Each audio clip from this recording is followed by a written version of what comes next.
All welcome back to my YouTube channel. ഞാനിന്ന് നല്ല സന്തോഷത്തിലാണ് കേട്ടോ. വേറെ ഒന്നുമല്ല, നമ്മളുടെ യൂട്യൂബ് ഫാമിലി വലുതായിക്കൊണ്ടിരിക്കുകയാണ്. 100 സബ്സ്ക്രൈബേഴ്സുകളായിട്ടുണ്ട് നമ്മളുടെ കഴിഞ്ഞ വീഡിയോയിൽ. ഞാൻ വളരെയധികം ഹാപ്പിയാണ്. പുതിയ പുതിയ സബ്സ്ക്രൈബേഴ്സുകൾ, ഒരുപാട് സബ്സ്ക്രൈബേഴ്സുകൾ വന്നിട്ടുണ്ട്. എല്ലാവർക്കും ബിഗ് ബിഗ് ബിഗ് താങ്ക്സ്. നിങ്ങൾ ചെയ്യുന്ന ഓരോ സബ്സ്ക്രൈബ് ആയിക്കോട്ടെ, നിങ്ങൾ ചെയ്യുന്ന ഓരോ കമൻറ്റ് ആയിക്കോട്ടെ, ഇതൊക്കെ എനിക്ക് വളരെയധികം സന്തോഷം തരുന്ന കാര്യങ്ങളാണ്. പുതിയൊരു സബ്സ്ക്രൈബർ വന്നു എന്ന് കാണുമ്പോൾ ഞാനത് ഏറ്റവും കൂടുതൽ ഹാപ്പി ആവാറുണ്ട്. ആ ഒരു കാര്യത്തിൽ ഓരോ സബ്സ്ക്രൈബേഴ്സുകളുടെ എണ്ണം കൂടുമ്പോഴും ഞാൻ ഏറ്റവും കൂടുതൽ ഹാപ്പി ആകാറുണ്ട്. അതേപോലെ തന്നെ നിങ്ങൾ ചെയ്യുന്ന ഓരോ കമൻറ്റുകൾ, രസകരമായ രീതിക്ക് കമൻറ്റ് ചെയ്യുന്നവരെയും ഞാൻ കണ്ടിട്ടുണ്ട്. അതേപോലെ സപ്പോർട്ട് ചെയ്ത് കമൻറ്റ് ചെയ്യുന്നവരുണ്ട്. സോ നിങ്ങളുടെ ഓരോരുത്തരുടെ കമൻ്റ് ആണെങ്കിൽ പോലും ഞാനത് അത്രക്കും ആസ്വദിച്ച്, അല്ലെങ്കിൽ അത്രക്കും സന്തോഷത്തോടു കൂടി തന്നെയാണ് ഞാൻ വായിക്കുന്നതും ഒക്കെ. അപ്പം എന്നെ സപ്പോർട്ട് ചെയ്തിട്ടുള്ള, എനിക്ക് അത്രയും സപ്പോർട്ട് ചെയ്യുന്ന എല്ലാവർക്കും നന്ദി. ഇനി നിങ്ങളുടെ സപ്പോർട്ട് അങ്ങോട്ടേക്ക് ഉണ്ടാവണം. മുന്നോട്ടേക്ക് നിങ്ങളുടെ ഓരോരുത്തരെയും ഈ സപ്പോർട്ട് മാത്രമാണ് പുതിയ പുതിയ കോണ്ടന്റുകൾ എന്നെക്കൊണ്ട് ചെയ്യിക്കാനും, പുതിയ പുതിയ വീഡിയോസുകൾ ഇനിയും ചെയ്യണം, ഇനിയും വീഡിയോസുകൾ അപ്ലോഡ് ചെയ്യണം എന്നൊക്കെ എനിക്ക് തോന്നുന്നതും നിങ്ങളുടെ ഓരോരുത്തരുടെയും സപ്പോർട്ടും സ്നേഹവും ഒക്കെ തന്നെയാണ്. അപ്പം നമുക്ക് നമ്മുടെ കോണ്ടന്റിലേക്ക് കിടക്കാം അല്ലേ. ഇന്നത്തെ ഞാൻ എടുക്കുന്ന ഒരു ടോപ്പിക് എന്ന് പറഞ്ഞിട്ടുണ്ടെങ്കിൽ വിവിധ തരത്തിലുള്ള മാരേജസിനെ കുറിച്ചിട്ടാണ്. വിവിധ തരത്തിലുള്ള മാരേജസ് എന്ന് പറയുമ്പോൾ ഇപ്പം അറേഞ്ച്ഡ് മാരേജും ഉണ്ട്, ലവ് മാരേജ് ഉണ്ട്, ഇല്ലെങ്കിൽ ഇന്റർകാസ്റ്റ് മാരേജ് ഉണ്ട്. ഇതല്ലാതെ എന്ത് മാരേജ് ആണ് എന്ന് തോന്നുന്നുണ്ടാവും അല്ലേ? ചിലർക്കെങ്കിലും തോന്നിയിട്ടുണ്ടാവും എന്താ ഇതിൽ മാത്രം അത്ര പറയാനുള്ളത്. ഉണ്ട്, ഇതിലുണ്ട് ഒരുപാട് വിവിധ തരത്തിലുള്ള മാരേജസുകൾ ഉണ്ട്. അപ്പൊ നമുക്ക് അതൊക്കെ ഒന്ന് പരിചയപ്പെടാം അല്ലേ.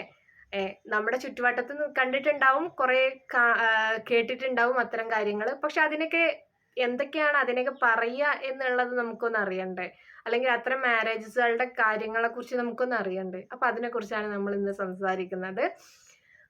അപ്പൊ ഡിഫറെന്റ് ഫോം ഓഫ് മാരേജ് എന്താണ്?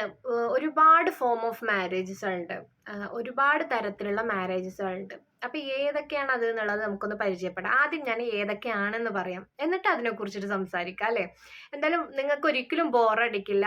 അത്യാവശ്യം നമ്മുടെ കഴിഞ്ഞ വീഡിയോ പോലെ തന്നെ അത്യാവശ്യം ഇൻട്രസ്റ്റിംഗ് ആയിട്ടുള്ള ഒരു കോണ്ടന്റ് ആണ്. നിങ്ങൾക്ക് പുതിയതായിട്ട് കേട്ട് പരിചയമുള്ള കാര്യങ്ങളാണ്, പക്ഷെ അതിനെക്കുറിച്ച് കുറച്ചുകൂടി ഡീപ്പായിട്ട് അറിയണതാണ് കേട്ടോ. അപ്പൊ നിങ്ങൾക്ക് ഒരിക്കലും ബോറടിക്കില്ല. നമുക്ക് എന്തായാലും ഏതൊക്കെയാണ് ആ ഫോമുകൾ എന്നുള്ളത് നോക്കാം അല്ലെ. മോണോഗാമി ഉണ്ട്, പോളിഗാമി ഉണ്ട്, അതുപോലെ തന്നെ എക്സോഗാമി, എൻഡോഗാമി, അതുപോലെ ഈ പറയുന്ന ഗ്രൂപ്പ് മാരേജ് എന്നൊക്കെ പറഞ്ഞിട്ട് ഒരുപാട് ഫോം ഓഫ് മാരേജസുകൾ ഉണ്ട്. അറേഞ്ച്ഡ് മാരേജും ഇതിൽ വരുന്നുണ്ട്, ചൈൽഡ് മാരേജ് വരുന്നുണ്ട്, കസിൻസ് മാരേജ് വരുന്നുണ്ട്. അപ്പം നമ്മൾ അതൊക്കെ കുറച്ച് പേരെങ്കിലും കേട്ടിട്ടുണ്ടാവില്ലേ, ഈ ചൈൽഡ് മാരേജ് എന്താണെന്നുള്ളതും. അതുപോലെ തന്നെ ഈ പറയുന്ന കസിൻസ് മാരേജും കുറേയൊക്കെ കേട്ടിട്ടുണ്ടാവും. അറേഞ്ച്ഡ് മാരേജ് ഓഫ് കോഴ്സ് എല്ലാവരും കേട്ടിട്ടുണ്ടാവും. പക്ഷെ എന്താണ് ഈ മോണോഗാമി, പോളിഗാമി, അതുപോലെ തന്നെ ഈ പറയുന്ന എക്സോഗാമി, എൻഡോഗാമി ഒക്കെ എന്താണെന്നുള്ളത് അറിയണ്ടേ. അതുപോലെ ഗ്രൂപ്പ് മാരേജ് എന്താണെന്നുള്ളത് അറിയണ്ടേ. സമൂഹ വിവാഹം അല്ല കേട്ടോ. ഗ്രൂപ്പ് മാരേജ് എന്ന് കേൾക്കുമ്പോൾ അങ്ങനെ തോന്നരുത്. സമൂഹ വിവാഹമല്ല, അത് വേറൊരു മാരേജ് ആണ്. അപ്പൊ അതിനെ കുറിച്ച് നമുക്ക് ഡീപ്പായിട്ട് പറയാം. അപ്പൊ നമുക്ക് ആദ്യം മോണോഗാമി തന്നെ തുടങ്ങാം അല്ലെ. മോണോഗാമി വേറെ ഒന്നുമല്ല, നമുക്കിടയിൽ എല്ലാവർക്കും ഇടയിൽ നടക്കുന്നത് തന്നെയാണ്. ഒരു പാർട്ട്ണർ ഉള്ളതാണ് ഈ പറയുന്ന മോണോഗാമി പറയുന്നത്. അതായത് ഒരു പുരുഷൻ ഒരു സ്ത്രീയെ വിവാഹം കഴിക്കുന്നതാണ് മോണോഗാമി. അതായത് ഒരു പാർട്ട്ണറെ ഉണ്ടാവുള്ളൂ. ലീഗലി വിവാഹം കഴിക്കുമ്പോൾ ഇവർക്ക് ഒരു പാർട്ട്ണർ മാത്രമായിരിക്കും ഉണ്ടായിരിക്കുക. അതാണ് മോണോഗാമി എന്ന് പറയുന്നത്. പക്ഷെ ഈ മോണോഗാമി എന്ന് പറയുമ്പം അതായത് ഈ ഒരു പാർട്ട്ണർക്ക് അതായത് ഒരു പുരുഷൻക്കാണെന്നുണ്ടെങ്കിൽ ഒരു പാർട്ട്ണർ മാത്രമായിരിക്കും ഉണ്ടായിരിക്കുക, അല്ലെങ്കിൽ ഒരു സ്ത്രീക്ക് എന്ന് പറയുമ്പോൾ ഒരു പാർട്ട്ണർ മാത്രമായിരിക്കും ഉണ്ടായിരിക്കുക. അപ്പൊ ഇവർ ഈ റിലേഷൻഷിപ്പ് അതായത് കണ്ടിന്യൂ ചെയ്യുക, അതായത് ലൈഫ് ലോങ് കൊണ്ടുപോകാൻ വേണ്ടിയിട്ട്, അതായത് ലോങ് ടേം റിലേഷൻഷിപ്പ് എന്നൊക്കെ കേട്ടിട്ടില്ലേ, മാരേജ്, ഇതൊക്കെയാണ് ഈ മോണോഗാമിയിൽ വരുന്നത്. അപ്പം ഈ ലോങ് ടേം റിലേഷൻഷിപ്പ് കൊണ്ടുപോകുമ്പോൾ ചില സമയങ്ങളിൽ ചില പ്രശ്നങ്ങളൊക്കെ വരാറുണ്ട്. അപ്പൊ ഇത്തരം പ്രശ്നങ്ങളാണ് ഈ മോണോഗാമിയിൽ വരുന്ന ഡൈവോഴ്സിനും ബ്രേക്കപ്പിനും അതുപോലെ തന്നെ ഈ പറയുന്ന എക്സ്ട്രാ മാരിറ്റൽ റിലേഷൻഷിപ്പിലേക്കൊക്കെ പോവില്ലേ. അതായത് ഒരു പാർട്ട്ണറിനെ തന്നെ നിലനിർത്തുമ്പോൾ ചിലപ്പം അവർക്കിടയിൽ പല പ്രശ്നങ്ങളും വരാം. അപ്പൊ ഇതിങ്ങനെ നിലനിർത്തിക്കൊണ്ടിരിക്കുന്ന സമയത്ത് ചിലപ്പം അവരുടെ ഈ ഇടയിലുള്ള ചിലപ്പോൾ ബോണ്ടിങ് കുറയുകയൊക്കെ ചെയ്യുമ്പോഴാണ് ഈ എക്സ്ട്രാ മാരിറ്റൽ റിലേഷൻഷിപ്പിലേക്കൊക്കെ പോകുന്നത്. ഞാൻ ഒരിക്കലും അതിനെ ജസ്റ്റിഫൈ ചെയ്യില്ല, ബിക്കോസ് അത് വളരെയധികം തെറ്റായിട്ടുള്ള ഒരു കാര്യമാണ്. നമുക്ക് അതിനെ വേറൊരു ടോപ്പിക്കായിട്ട് വേറൊരു ദിവസം തന്നെ സംസാരിക്കാം അല്ലെ, ഈ എക്സ്ട്രാ മാരിറ്റൽ റിലേഷൻഷിപ്പിനെ കുറിച്ചിട്ട്. അപ്പൊ നമുക്ക് നമ്മുടെ ഈ ടോപ്പിക്കിനെ കുറിച്ച് സംസാരിക്കാം. ഒരാൾക്ക് ഒരു പാർട്ട്ണർ മാത്രമാവുന്നതിനെയാണ് ഈ മോണോഗാമി എന്ന് പറയുന്നത്. നമ്മുടെ കൂടുതലായിട്ടും എല്ലാവരും മോണോഗാമി പറയുന്ന ഒരു മാരേജ് സിസ്റ്റം ആണ് മുന്നോട്ടേക്ക് കൊണ്ടുപോകുന്നത്. ഒരാൾക്ക് ഒരു പാർട്ട്ണർ എന്നുള്ള രീതിക്ക്. ലീഗലി മോണോഗാമിയാണ് കൂടുതലായിട്ട് ലീഗലി അലൗഡ് ആയിട്ടുള്ളത്. നമുക്ക് അനുവദിച്ചു തന്നിട്ടുള്ള മോണോഗാമി എന്ന് പറയുന്ന ഈ ഒരു മാരേജ് സിസ്റ്റം ആണ് ലീഗലിയും ഈ പറയുന്നത് അലൗഡ് ആയിട്ടുള്ളത്. ഇനി അടുത്തതാണ് പോളിഗാമി. പോളിഗാമി എന്ന് പറഞ്ഞിട്ടുണ്ടെങ്കിൽ ഒരാൾക്ക് ഒന്നിലധികം പാർട്ട്നേഴ്സുകൾ ഉണ്ടാവുന്നതിനെയാണ് പോളിഗാമി എന്ന് പറയുന്നത്. ഈ പോളിഗാമിയിൽ ഒരുപാട് തരത്തിലുള്ള പോളിഗാമികൾ ഉണ്ട്. ഒന്നാണ് പോളിയാൻഡ്രി. പോളിയാൻഡ്രി എന്ന് പറഞ്ഞിട്ടുണ്ടെങ്കിൽ ഒരു സ്ത്രീക്ക് ഒന്നിലധികം ഭർത്താക്കന്മാർ ഉണ്ടാവുന്നതിനെയാണ് പോളിയാൻഡ്രി എന്ന് പറയുന്നത്. അവര് ഒരു സ്ത്രീ കല്യാണം കഴിക്കുന്നത് ഒന്നിലധികം പുരുഷന്മാരെ ആയിരിക്കും. അതിനെയാണ് പോളിയാൻഡ്രി എന്ന് പറയുന്നത്. അതുപോലെ പോളിഗെയ്നി ഉണ്ട്. പോളിഗെയ്നി എന്ന് പറഞ്ഞിട്ടുണ്ടെങ്കിൽ ഒരു പുരുഷൻ ഒന്നിലധികം സ്ത്രീകളെ വിവാഹം കഴിക്കുന്നതിനെയാണ് പോളിഗെയ്നി എന്ന് പറയുന്നത്. അവർക്ക് ഒരു പുരുഷന് ഒന്നിൽ കൂടുതൽ ഭാര്യമാരുണ്ടായിരിക്കും. നമ്മൾ കേട്ടിട്ടുണ്ടാവും അല്ലെ, പല ഭാഗങ്ങളിലായിട്ട് കേട്ടിട്ടുണ്ടാവും.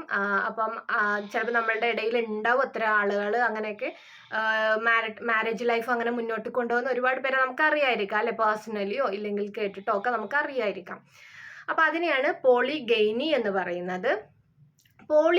പോളിയാൻഡ്രി ചിലപ്പം കുറച്ച് പേർക്ക് കേട്ടിട്ടുണ്ടാവില്ല, പക്ഷെ അങ്ങനെ ഉണ്ട്. അതായത് ഒരു സ്ത്രീക്ക് ഒന്നിൽ കൂടുതൽ ഭർത്താക്കന്മാരുള്ളത് ഉണ്ടായിരുന്നു. പണ്ട് നമ്മുടെ ഈ പണ്ട് കാലങ്ങളിലൊക്കെ ഉണ്ടായിരുന്നു. ഈ രാജകുടുംബത്തിലൊക്കെ ഈ പറയുന്നതിൽ ഒരു രാജാവിന് ഒരുപാട് സ്ത്രീകള് ഭാര്യമാരായിട്ടുണ്ടാവും, ഇല്ലെങ്കിൽ ഒരു സ്ത്രീക്ക് ഒരുപാട് പുരുഷന്മാർ. ഐതിഹ്യ കഥകളിലൊക്കെ ഒരുപാട് ഇങ്ങനത്തെ കേട്ടിട്ടുണ്ടാവും നിങ്ങൾ അല്ലേ. അപ്പം അതിനെയാണ് എന്ത് പറയുന്നത്, പോളിയാൻഡ്രി പറയുന്നത്. ഒരു സ്ത്രീക്ക് ഒന്നിലധികം പുരുഷന്മാരുള്ളത്. പിന്നെ വരുന്നതാണ് ഫ്രട്ടേണൽ പോളിയാൻഡ്രി. ഫ്രട്ടേണൽ പോളിയാൻഡ്രി പറഞ്ഞു കഴിഞ്ഞാൽ ഒരു സ്ത്രീക്ക് ഒന്നിലധികം ഭർത്താക്കന്മാരുണ്ടായിരിക്കും. പക്ഷെ ഈ ഭർത്താക്കന്മാർ എന്ന് പറയുന്നത് ആരായിരിക്കും? ബ്രദേഴ്സുകളായിരിക്കും. ഒരു അത് നമ്മൾ പണ്ടൊരു ഫിലിമൊക്കെ നിങ്ങൾ കണ്ടിട്ടുണ്ടോ എന്നറിയില്ല, ഉർവശിയുടെയൊക്കെ ആയിരുന്നു. നിങ്ങൾ പലരിലും കണ്ടിട്ടുണ്ടാവും അല്ലേ.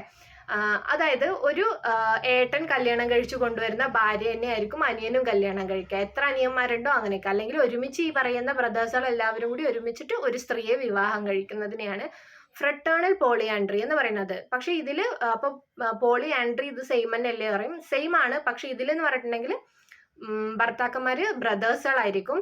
പോളിയാൻഡ്രിയിൽ എന്ന് പറയുമ്പോൾ ആ സ്ത്രീക്ക് ചിലപ്പം ബ്രദേഴ്സുകൾ തന്നെ വേണമെന്നില്ല, പുറമേ നിന്നുള്ള ഏതെങ്കിലും ഒന്നിലധികം പുരുഷന്മാരെ വിവാഹം ചെയ്ത് അവർ ഒരുമിച്ച് ജീവിക്കുന്നതാണ് പോളിയാൻഡ്രി എന്ന് പറയുന്നത്. അടുത്തതാണ് group of marriage. Group of marriage എന്ന് പറഞ്ഞു കഴിഞ്ഞാൽ ഒന്നിലധികം സ്ത്രീകളും ഒന്നിലധികം പുരുഷന്മാരും ഒരുമിച്ച് വിവാഹം ചെയ്യും, ഒരുമിച്ച് ജീവിക്കുകയും ചെയ്യുന്നതിനെയാണ് എന്ത് പറയുന്നത്, ഈ പറയുന്ന ഗ്രൂപ്പ് മാരേജ് എന്ന് പറയുന്നത്. അതിൽ ഒരാൾക്ക് ഒന്നിലധികം പാർട്ട്നേഴ്സുകൾ ഉണ്ടാകും. അങ്ങനെ ഓരോരുത്തർക്കും ഒന്നിലധികം പാർട്ട്നേഴ്സുകൾ ഉള്ളതാണ് ഈ പറയുന്ന ഗ്രൂപ്പ് മാരേജ് എന്ന് പറയുന്നത്. അപ്പം ഇതൊക്കെ ഇപ്പോൾ ഒരു ലീഗലി ചെയ്യുന്ന കാര്യങ്ങളാണോ വെച്ച് കഴിഞ്ഞാൽ, ഇപ്പോൾ ഫോർ എക്സാമ്പിൾ ഇപ്പോൾ ഈ പോളിയാൻഡ്രി അല്ലെങ്കിൽ പോളിഗെയ്നി സിസ്റ്റം എന്ന് പറയുന്നത് ഇപ്പോൾ നമ്മുടെ ഹിന്ദു മാരേജ് ലോ പ്രകാരമാണ് അല്ലെങ്കിൽ ഹിന്ദു മാരേജ് ആക്ട് പ്രകാരമാണെന്നുണ്ടെങ്കിൽ ഒരിക്കലും അലൗഡ് ആയിട്ടുള്ള കാര്യമല്ല, അത് ഇല്ലീഗലാണ്. അതേപോലെ തന്നെ നമ്മുടെ ബൈഗാമി സിസ്റ്റം പ്രകാരം നോക്കുകയാണെങ്കിലും എന്താണ്, ബൈഗാമി ലോ പ്രകാരം നോക്കുകയാണെങ്കിലും അത് തെറ്റാണ്. മനസ്സിലായില്ലേ? ഒരാൾക്ക് ഒന്നിൽ കൂടുതൽ പാർട്ട്ണർ ഉണ്ടാവുക എന്ന് പറയുന്നത് ഒരു ക്രൈം ആയിട്ടാണ് ഈ ബൈഗാമിയിൽ വരുന്നത്. അപ്പോൾ പക്ഷെ ഈ പറയുന്ന ചില മതത്തിൽ അത് അലൗഡ് ആണ്. മനസ്സിലായില്ലേ? അവരുടെ ഒരു നിയമപ്രകാരം, അവരുടെ മത നിയമപ്രകാരം അത് അലൗഡ് ആണ്. പക്ഷെ ഒരുപാട് കണ്ടീഷൻസുകളും ഒക്കെ ഉണ്ട് അതിൽ. അല്ലാതെ പെട്ടെന്ന് ഒരാൾക്ക് അങ്ങ് കയറി രണ്ടാമതൊരു വിവാഹമൊന്നും കഴിക്കാൻ കഴിയില്ല. അതിൽ ഒരുപാട് ടേംസും കണ്ടീഷൻസുകളും ഒക്കെ ഉണ്ട്. അതൊക്കെ എന്ത് ചെയ്യാൻ പറ്റുള്ളൂ, പാലിച്ചതിന് ശേഷം മാത്രമേ ഉള്ളൂ ഒന്നിലധികം പാർട്ട്നേഴ്സുകളെ എന്ത് ചെയ്യാൻ പറ്റുള്ളൂ, വിവാഹം ചെയ്യാൻ പറ്റുള്ളൂ. ഇവർ ഒരുമിച്ച് ഒരു വീട്ടിൽ കഴിയും. ഓരോരുത്തർക്കും ഈ ഇത്രയും ഗ്രൂപ്പിലുള്ള ആളുകൾ പരസ്പരം എന്തായിരിക്കും, പാർട്ട്നേഴ്സുകളായിരിക്കും. പിന്നെ വരുന്നത് എൻഡോഗാമി ആണ്. അതായത് എൻഡോഗാമി എന്ന് പറയുമ്പം അതായത് ഇത് വേറെ ഒന്നുമല്ല.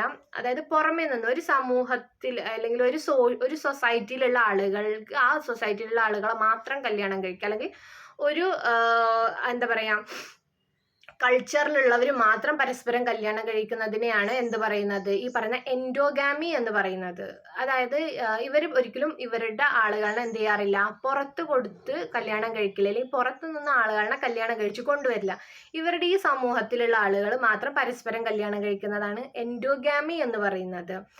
നമ്മൾ പണ്ടൊരു സിനിമ കണ്ടിട്ടില്ലേ, ദിലീപിന്റെ ഒരു കിണറൊക്കെ കുഴിക്കുന്ന, അതിൽ അവർ കൊണ്ടു നടക്കുന്ന ഒരു ആചാരം കണ്ടിട്ടില്ലേ, അവരുടെ നാട്ടിലുള്ള സ്ത്രീകൾ എന്ന് പറയുന്നത് അവിടുത്തെ പുരുഷന്മാരുടെ പാർട്ട്നേഴ്സുകളായിരിക്കും. അതേപോലെ തന്നെ അവിടുത്തെ പുരുഷന്മാരെന്തായിരിക്കും, അവിടെയുള്ള സ്ത്രീകളെ മാത്രമായിരിക്കും കല്യാണം കഴിക്കുക. അതാണ് എൻഡോഗാമി സിസ്റ്റം എന്ന് പറയുന്നത്.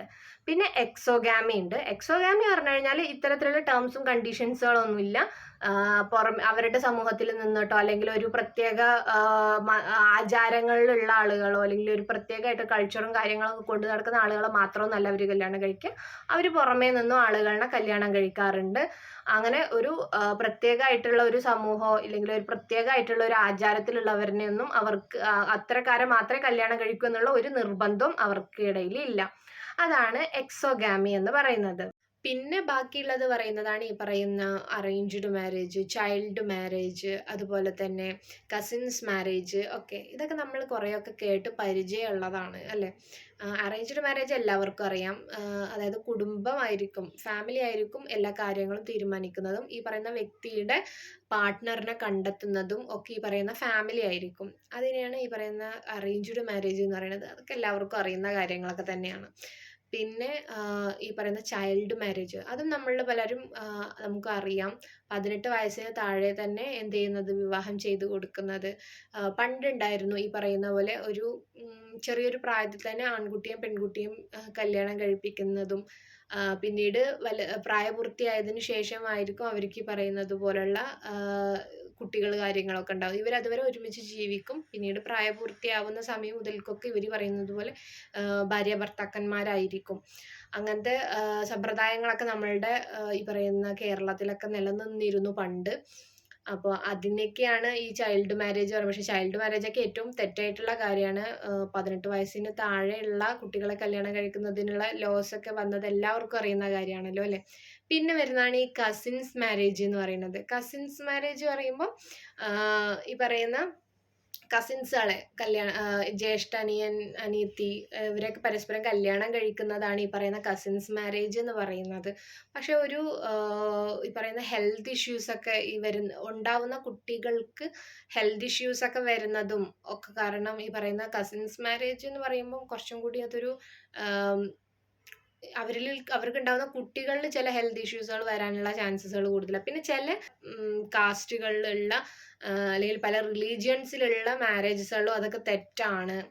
പല ഈ പറയുന്ന മതങ്ങളിൽ ഈ പറയുന്ന അവരുടെ മാരേജ് ലോ പ്രകാരം അതൊക്കെ തെറ്റാണ്. കസിൻസ് മാരേജ് എന്നൊക്കെ പറയുന്നത് അനുവദനീയമല്ല. അപ്പോൾ അങ്ങനെ പക്ഷെ പണ്ട് കാലങ്ങളിൽ ഇപ്പോഴും നടക്കുന്നുണ്ട്. ഈ ചില രാജ്യങ്ങളിൽ ഇപ്പോഴും കസിൻസിനെ കല്യാണം കഴിക്കുന്നതൊക്കെ നടക്കുന്നുണ്ട്. ഈ പറയുന്നത് പോലെ തന്നെ ഒന്നിൽ കൂടുതൽ ഭാര്യമാരുള്ളത് ഈ പോളിയാൻഡ്രി അല്ലെങ്കിൽ പോളിഗൈനി സിസ്റ്റം ഈ ആഫ്രിക്കയിലൊക്കെ ഉണ്ട്. ആഫ്രിക്കൻ രാജ്യങ്ങളിലൊക്കെ ഈ പറയുന്ന ഒരു പുരുഷനിക്ക് ഒന്നിലധികം ഭാര്യമാരോ അല്ലെങ്കിൽ ഒരു ഭാര്യയ്ക്ക് ഒന്നിലധികം പുരുഷന്മാരൊക്കെ ഉള്ള കൾച്ചറുകളൊക്കെ ഇപ്പോഴും നിലനിൽക്കുന്നുണ്ട്. പക്ഷെ നമ്മുടെ ഇന്ത്യയിൽ ഈ പറയുന്നത് പോലെ ഇപ്പം മുസ്ലിം ലോ പ്രകാരം മുസ്ലിം മാരേജ് ലോ പ്രകാരം നോക്കുകയാണെന്നുണ്ടെങ്കിൽ പുരുഷൻക്ക് ഈ പറയുന്ന പോലെ ഒരു ഒന്നിലധികം പാർട്ട്നേഴ്സിനെ വെക്കാം. പക്ഷെ അതും ശരീഅത്ത് നിയമപ്രകാരം മുസ്ലിം ലോയിൽ ശരീഅത്ത് നിയമപ്രകാരമുള്ള ടേംസ് ആൻഡ് കണ്ടീഷൻസുകൾ യൂസ് ചെയ്തിട്ട് മാത്രമേ ഉള്ളൂ, അല്ലെങ്കിൽ അത് പാലിച്ചുകൊണ്ട് മാത്രമേ ഉള്ളൂ ഈ പറയുന്ന എന്ത് പറ്റുള്ളൂ, ഈ പറയുന്ന ഒന്നിൽ കൂടുതൽ പാർട്ട്നേഴ്സിനെ കല്യാണം കഴിക്കാനും ഒരുമിച്ച് ജീവിക്കാനൊക്കെ പറ്റുള്ളൂ. അതേപോലെ തന്നെയാണ് ഈ പറയുന്ന കസിൻസ് മാരേജ് ഒക്കെ ചില മത നിയമപ്രകാരം അല്ലെങ്കിൽ മതത്തിൻ്റെ എന്ത് ചെയ്യുക മാരേജ് ലോ പ്രകാരമൊക്കെ ചില മതങ്ങളിൽ അത് തെറ്റാണ്, ചില മതങ്ങളിൽ അത് ശരിയാണ്. ചില രാജ്യങ്ങൾ കൊണ്ട് നടക്കുന്ന കൾച്ചറാണത്, കസിൻസ് പരസ്പരം കല്യാണം കഴിക്കുന്നത്. ചില രാജ്യങ്ങളിൽ അത് അലൗഡ് അല്ല. അപ്പോൾ പല മാരേജസ് എന്ന് പറയുമ്പോൾ തന്നെ പല രീതിക്കാണ്, പല ഭാഗങ്ങളിലും പല രീതിക്കാണ് പോണത് അല്ലേ. നമ്മളിൽ പലരും കൊണ്ട് നടക്കുന്ന മാരേജസ് ആയിക്കോട്ടെ, മാരേജ് സിസ്റ്റം നമ്മൾ നമ്മൾ ചെറുപ്പം തൊട്ടിട്ട് കേട്ടുകൊണ്ടിരിക്കുന്ന മാരേജുകൾ മാത്രമല്ല സത്യം എന്നുള്ളത് നമുക്ക് ഓരോരുത്തർക്കും അറിയാം. പല രാജ്യങ്ങളും പല കൾച്ചേഴ്സിനനുസരിച്ചിട്ട് അവരുടെ മാരേജ് സിസ്റ്റത്തിലാണെങ്കിലും അവരുടെ ഫാമിലി ലൈഫിലാണെങ്കിലും അവരുടെ കൾച്ചറിലാണെങ്കിലും ബിലീഫ്സിലാണെങ്കിലും ഒക്കെ വ്യത്യാസമായിരിക്കും അല്ലേ. അപ്പോൾ നമുക്ക് ഓരോരോ വ്യത്യസ്തമായിട്ടുള്ള ഇതുപോലെയുള്ള കൾച്ചേഴ്സുകളായിക്കോട്ടെ അതുപോലെ തന്നെ വിശ്വാസങ്ങളായിക്കോട്ടെ എല്ലാത്തിനെയും കുറിച്ച് നമുക്ക് ചർച്ച ചെയ്യാം. നമുക്ക് എൻ്റെ ഈ ചാനലിലൂടെ ഇനിയും പുതിയതായിട്ടുള്ള അല്ലെങ്കിൽ കേൾക്കാൻ കുറച്ചും കൂടി ഇൻട്രസ്റ്റിംഗ് ആയിട്ടുള്ള ഇത്തരത്തിലുള്ള ടോപ്പിക്കുകളായിട്ട് ഞാൻ ഇനിയും വരുന്നതായിരിക്കും. അപ്പം എന്നെ സപ്പോർട്ട് അത് അപ്പം നിങ്ങളുടെ ഓരോരുത്തരുടെയും സപ്പോർട്ടും സ്നേഹവും ഒക്കെ എനിക്ക് ഇനിയും ഉണ്ടാകുമെന്ന് ഞാൻ പ്രതീക്ഷിക്കുന്നു. അപ്പം do like share subscribe to my YouTube channel and keep supporting me. അപ്പം അടുത്തൊരു വീഡിയോ ആയിട്ട് വരുന്നത് വരയ്ക്കും ബൈ ബൈ.